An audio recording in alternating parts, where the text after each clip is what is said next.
అస్మద్గురుభ్యో నమః.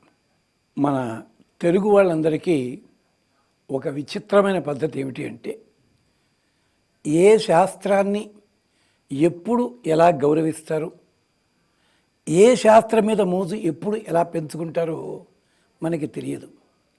అదే పద్ధతిలో జాతకములు, జాతకాల్లో దోషాలు అన్నది కాదు అనేవాళ్ళు కూడా వాటి మీద మోజుని పెంచుకొని ఇక మాకు ఈ పరిహారం కావాలి అని అడగడం జరుగుతుంటుంది.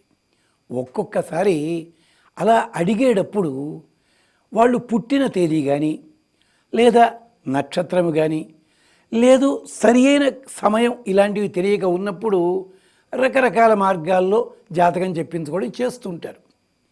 కానీ వాళ్ళకి తృప్తికరంగా ఉండదు సమాధానం కానీ, లేదా ప్రత్యామ్నాయాలు కానీ. మరి అలాంటి వాళ్ళకి మార్గం ఏమిటి? దానికి మన పెద్దలు వ్యాసుడు, వాల్మీకి ఏనాడో ఇచ్చారు ఒక పరిహారాన్ని. అదేమిటంటే సూర్యస్తుతి. సూర్యుడి గురించి స్తోత్రం చెయ్యండి. చేసినప్పుడు మీ భవిష్యత్ అంతా మీ కళ్ళ ముందు ఉంటుందని చెప్పటల్లా, మీకు ఏవైతే అడ్డంకులుగా ఉన్నాయో అడ్డంకులు తొలగుతాయి, ఏదైతే మీకు ప్రాప్తించాలో అది లభిస్తుంది. అది విశేషం. అలాంటి స్తోత్రాలు మనకి వ్యాస భగవానుడు పుంఖాను పుంఖాలుగా ఇచ్చాడు. వాల్మీకి రామాయణంలో కూడా అద్భుతమైన అలాంటి వాక్యాలు ఉన్నాయి. ఒకటేమిటి? సూర్యస్తుతి.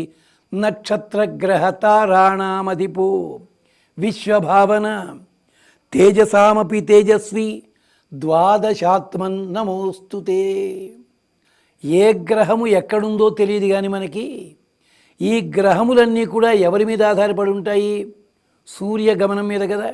అంచేత సూర్యుడికి నమస్కరిద్దాము, సరిపోయింది. అందుకనిట నక్షత్రగ్రహ తారాణామధిప. నక్షత్రములకు, గ్రహములకు, తారలకు. అయ్యా, తారలనా నక్షత్రాలనే ఒకటే కదండి అంటారా? 27 ఉన్నాయి చూచారా నక్షత్రములు అంటారు వాటిని.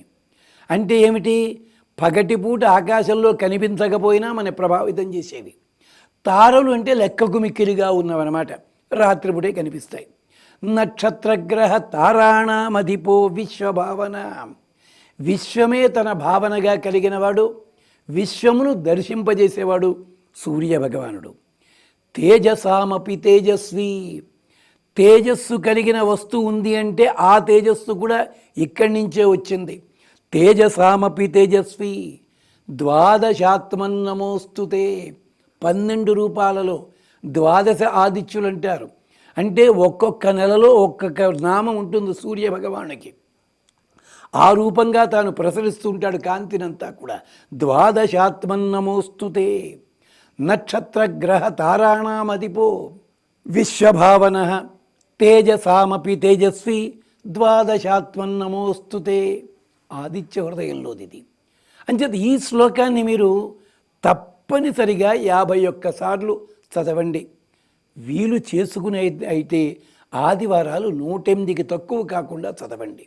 చదివినట్టయితే మీకు గ్రహ నక్షత్రములకి సంబంధించిన దోషములు ఉన్నాయో లేదో తెలియకపోయినా, ఒకవేళ డేట్ ఆఫ్ బర్త్ లాంటివి తెలవకుండా ఉన్నప్పటికీ మీకు అలాంటి వాటికి సంబంధించి మీకు సవ్యమైన మార్గదర్శనం కలగడానికి ఇది చాలా ఉపయోగిస్తుంది.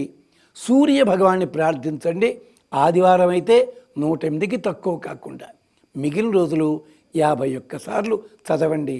నోటికి అలవాటైపోయినట్టయితే తప్పనిసరిగా 11 సార్లైనా చదువుకోండి. మీకు గ్రహ నక్షత్ర తారాదుల యొక్క దోషములే ఉంటే వాటికి చాలా వరకు పరిహారం జరుగుతుంది. మీకు సుఖము, క్షేమము, ఆనందము కలుగుతాయి. మళ్ళీ ఒక్కసారి ఆ శ్లోకం చెప్పుకుందాం. నక్షత్రగ్రహ తారాణామధిపో విశ్వభావన తేజసామపి తేజస్వి ద్వాదశాత్మన్ నమోస్తుతే. స్వస్తి.